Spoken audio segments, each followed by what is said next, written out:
दोस्तों आज हम बात करेंगे एक बहुत पावरफुल मेगा ट्रेंड की, अर्बन मेगा ट्रेंड। दोस्तों ये ट्रेंड डिसाइड करेगी कि अगले 25 सालों में कहां पे सबसे ज्यादा वेल्थ क्रिएट होगी। अगर दोस्तों आप एक लॉन्ग टर्म इन्वेस्टर हो तो ये प्रेजेंटेशन आपको इनसाइट्स दे सकता है कि किस देश में ग्रोथ होगा और उन देश के कौन से शहर ज्यादा आगे बढ़ेंगे और शहरों में कौन सी इंडस्ट्रीज मजबूती पकड़ेगी। दोस्तों यूनाइटेड नेशन की वर्ल्ड अर्बनाइजेशन रिपोर्ट 2025 बताती है कि पिछले इतनी सेंचुरीज में, पिछले इतने दशकों में खाली पॉपुलेशन नहीं बदलती है बल्कि पॉपुलेशन के चेंज होने के साथ, पॉपुलेशन जो जगह बदलते हैं उसके साथ इकोनॉमीज बदलती है, इंडस्ट्रीज बदलती है। दोस्तों ऐसे कई शहर सेंचुरी पहले दोस्तों दुनिया के सबसे बड़े शहरों में आते थे, पर जैसे जैसे इकोनॉमिक एक्टिविटी चेंज हुई दोस्तों वैसे वैसे कुछ और बड़े शहर बने जहां पे इकोनॉमिक एक्टिविटी एक्सेलरेट हुई।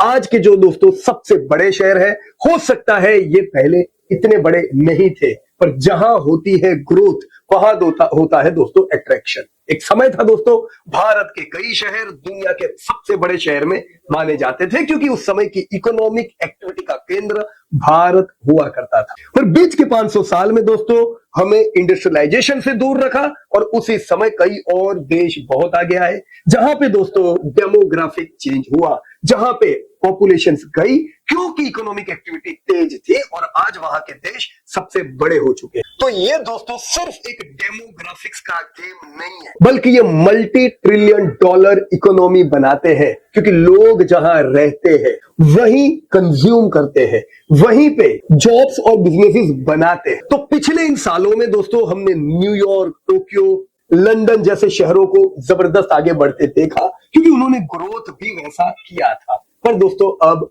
क्या वही शहर है जो सबसे तगड़ा ग्रोथ कर रहे हैं कि कुछ और शहर दोस्तों आगे आ रहे हैं? दोस्तों ये रिपोर्ट तो बरसों से यूनाइटेड नेशन देता है, पर इस बार यूनाइटेड नेशन ने इसको 3 पार्ट में डिवाइड किया। ये खाली अर्बन और रूरल नहीं बताता है दोस्तों, इस बार 3 कैटेगरी में डिवाइड किया है। सिटी यानी बड़े शहर, फिर टाउन जो दोस्तों पहले रूरल में आते थे, और रूरल एरियाज। तो ये रिपोर्ट 3 भाग में दोस्तों बटा हुआ है। दोस्तों इस रिपोर्ट से हमें एक क्लियर प्लेबुक मिलती है कि अगले 20-25 सालों में रियल वेल्थ क्रिएशन किन पिन कोड्स में, किन एरियाज में दोस्तों होगी। सो रेडी हो आप सब लोग मेरे साथ?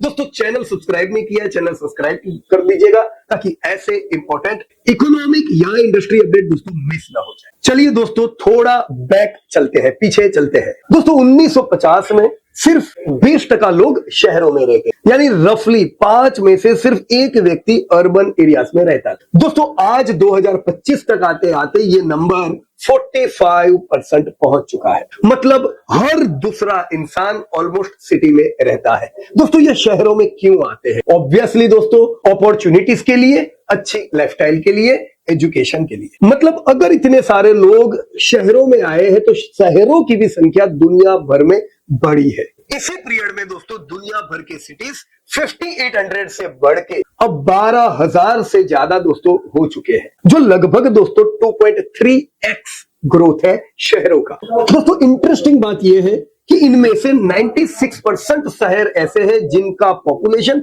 10 लाख से भी कम है। मतलब दोस्तों रियल ग्रोथ सिर्फ बड़े शहर यानी करोड़ प्लस पॉपुलेशन वाले शहरों में नहीं बल्कि स्मॉल और मीडियम सिटीज में भी रहेगा। यही शहर आगे चल के दोस्तों सबसे बड़ी इन्वेस्टमेंट थीम्स के शहर दोस्तों बनने वाले हैं। दोस्तों अब हम जूम करके आते हैं दुनिया से इंडिया पर। दोस्तों ग्लोबल लेवल पे अगर कोई सबसे बड़ी कंपेलिंग अर्बनाइजेशन स्टोरी है तो दोस्तों वो है अपना भारत। दोस्तों आज भारत की अर्थव्यवस्था जो पहले टॉप 10 में नहीं थी दोस्तों, आज हम 4थे नंबर पे आ चुके हैं और तीसरे की ओर दोस्तों हम आगे बढ़ रहे हैं। दोस्तों यही भारत जो भले है 4थे नंबर पे, पर दुनिया के ग्रोथ को 15% कंट्रीब्यूट कर रहा है। सो भारत अगले कुछ डिकेड्स में वर्ल्ड का सबसे बड़ा कंट्रीब्यूटर होगा नए सिटी ड्वेलर्स में भी। दोस्तों ये एस्टिमेट है कि 2050 तक भारत नए 50 करोड़ रेसिडेंट्स को शहरों में ऐड करेगा,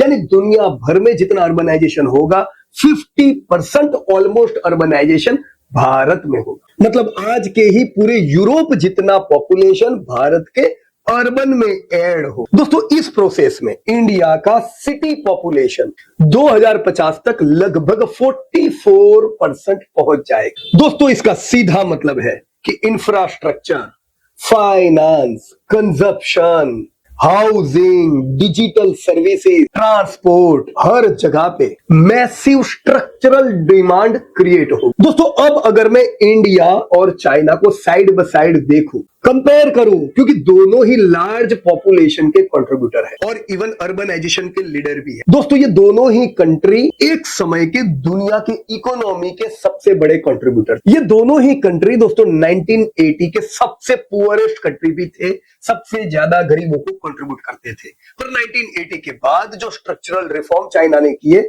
आज हम देखते हैं कि वो हमसे 25 साल दोस्तों आगे निकल गए। उनकी जीडीपी हमसे 5 गुना ज्यादा हो गई, उनकी पर कैपिटा इनकम जो हमसे कम थी वो हमसे 5 गुना ज्यादा हो गई, क्योंककि 25 इयर्स पहले उन्होंने रिफॉर्म लिए जो हम अभी ले रहे हैं। दोस्तों भारत में आज अभी रफली 44 to 45% पॉपुलेशन मेगा सिटीज में लिंक्ड है। हो सकता है रहते ना हो, पर अप डाउन करते हैं, रेगुलर इन आउट होता है, पर ये मैं मेगा सिटीज की बात कर रहा हूं। उसके साथ ही 44% पॉपुलेशन टाउन्स में रहते हैं, बाकी बचे बिल्कुल रूरल में। तो अब तक जो हम रूरल कहते थे उसमें टाउन और रूरल दोनों आ जाता था, तो रूरल बहुत बड़ा दिखता है, पर यहां पे टाउन एक मिसिंग मिडिल क्लास है दोस्तों भारत।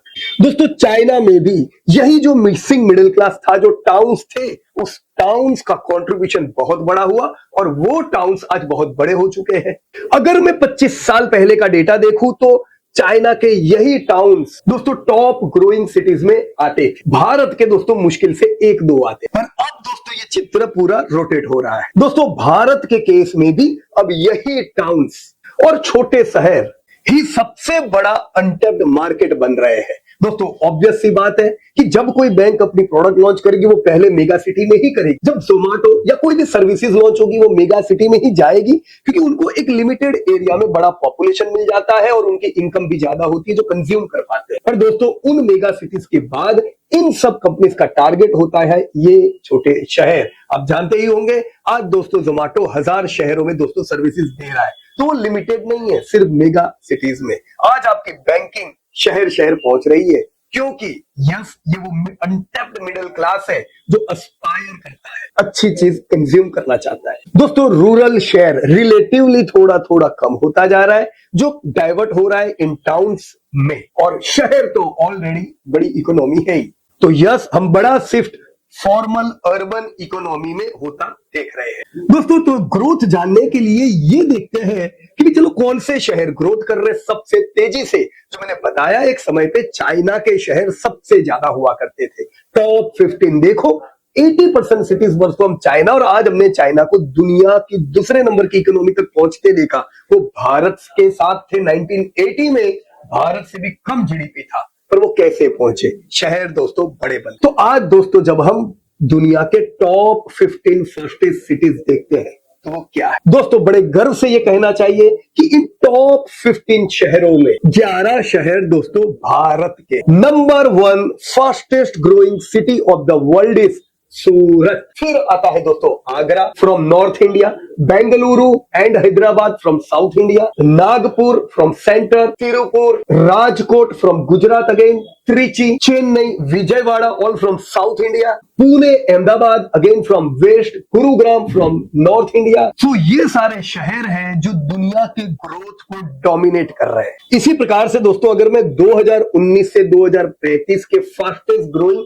20 सिटी गिनूं, दोस्तों उनमें से 17 शहर भारत के हैं। दोस्तों ये क्लियरली दिखाता है कि ग्रोथ सिर्फ टियर 1 सिटीज में सीमित नहीं है, बल्कि टियर 2 और tier 3 cities, in fact I should say industrial centres में डिसेंट्रलाइज्ड वे से दोस्तों स्प्रेड हो रहा है। दोस्तों यही लिस्ट अगर हम 2005 का देखें तो चाइना क्लियर लीडर था, आज यहाँ पे भारत। दोस्तों उस समय के चाइना के लीडिंग सिटीज जो पहले छोटे थे, चोंगक्विंग, तियानजिन जैसे शहर ग्लोबल ग्रोथ की पोस्टर चाइल्ड थे दोस्तों, ये आज बड़ा बन गए। दोस्तों उनका मॉडल था इंफ्रास्ट्रक्चर जबरदस्त बनाओ, कॉस्ट कम हो, एक्सपोर्ट लेड मैन्युफैक्चरिंग पे ध्यान दो। अब दोस्तों 2035 के पिक्चर में बिल्कुल चित्र शहरों का फ्लिप हो चुका है। चाइना के शहर को पार करके इंडिया के शहर दोस्तों आगे बढ़ रहे हैं। दोस्तों टॉप 10 फास्टेस्ट सिटीज दुनिया के देखो तो 10 भारत, सूरत, आगरा, बेंगलोर और बाकी टीयर 2 सिटीज दोस्तों डोमिनेट कर रहे हैं। दोस्तों ये बिल्कुल क्लियर मैसेज देता है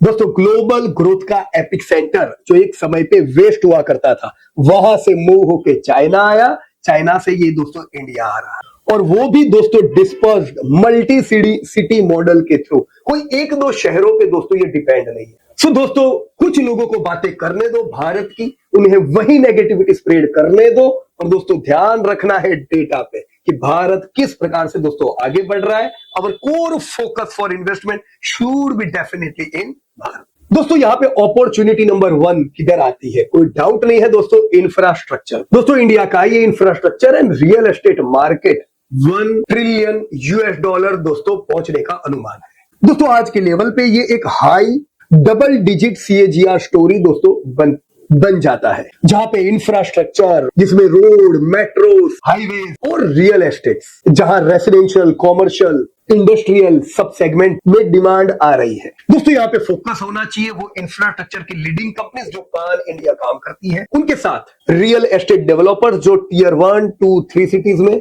है, बिल्डिंग मटेरियल्स की कंपनी जिसमें सीमेंट, स्टील आ सकता है। दोस्तों ऐसे कई भारत में माइक्रो मार्केट है जो इंडस्ट्रियल और बिजनेस हब बन रहे हैं। दोस्तों भारत में आप जानते होंगे कई स्मार्ट सिटीज भी बन रहे हैं और कई टोटली ग्रीनफील्ड स्मार्ट सिटीज बनने लगे हैं। दोस्तों अपॉर्चुनिटी फाइनेंस सेगमेंट में भी है, क्योंकि इन सबको फाइनेंस तो करना होगा। इतना बड़ा पॉपुलेशन अगर आता है तो फाइनेंस, फिर चाहे वो क्रेडिट के रूप में हो या चाहे इन्वेस्टमेंट के रूप में हो, उसे हम ठुकरा नहीं सकते हैं। दोस्तों ये सेगमेंट को बढ़ना है। दोस्तों और एक बड़ी अपॉर्चुनिटी है लॉजिस्टिक ट्रांसपोर्टेशन में। इंडिया का दोस्तों लॉजिस्टिक मार्केट आज $350 बिलियन के दोस्तों आसपास, जो 2030 तक मिड $500 बिलियन तक पहुंचे। इस ग्रोथ की की ड्राइवर है दोस्तों ई कॉमर्स। या दोस्तों e commerce companies deep penetrate होती आ रही है टियर 2, टियर 3 सिटीज में। ग्रेड ए वेयरहाउसिंग इनका बिल्ड आउट सिटीज के आउटर रिंग में होगा। आज जो हम इन्फ्लेशन को कम होता देख रहे हैं, इनमें भी इन स्टॉक्स रखने के वेयरहाउसिंग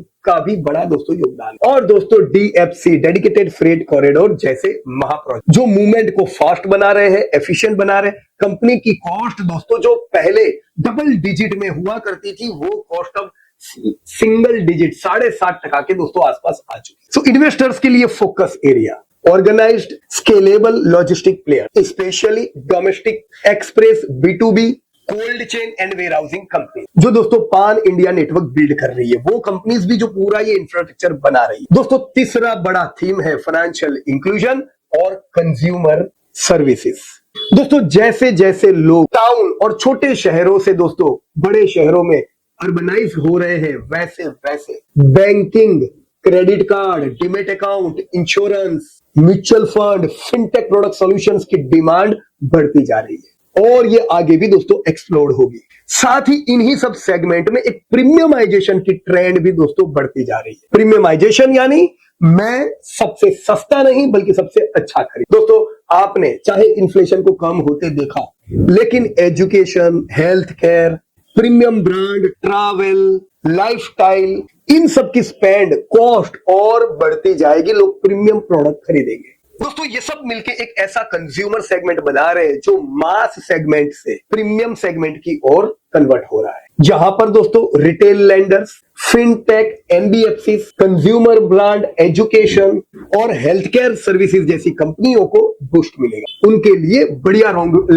लिए बढ़िया लॉन्ग रनवे बनाओ। सो अगर मैं इन सारी स्लाइड को कंपाउंड करूं, कॉम्प्रेस करूं, तो 3 ब्रॉड कैटेगरीज हमें स्ट्रक्चरली बुलिश लग सकते हैं। उसमें पहली हमने बात की इंफ्रास्ट्रक्चर एंड रियल एस्टेट, जो सिटीज और टाउन्स का फिजिकल बैकबोन है। Second logistic and supply chain, जो इन सारे डिस्पर्स्ड सिटीज को कनेक्ट करता है एक नर्वस सिस्टम की तरह। तीसरा फाइनेंशियल एंड कंज्यूमर सर्विसेज। दोस्तों इनकम बढ़ने के बाद जो स्पेंडिंग और सेविंग पैटर्न को चेंज करता है, उसका डायरेक्ट बेनिफिशियरी। दोस्तों लॉन्ग टर्म पोर्टफोलियो के लिए ये सेगमेंट को कोर पोर्टफोलियो एलोकेशन में दोस्तों हम जगह दे सकते हैं। ये कोई थीम बेस्ड नहीं है, ये स्ट्रक्चरल चेंज के बेनिफिशियरी है। सो अब इन सारी चीजों को दोस्तों हम इन्वेस्टर लेंस से देखते हैं। एज ए इन्वेस्टर मुझे क्या करना चाहिए? नंबर 1, अब हम सिर्फ मेगा सिटीज पे फोकस ना करके टियर 2, टियर 3 सिटी को भी देखें।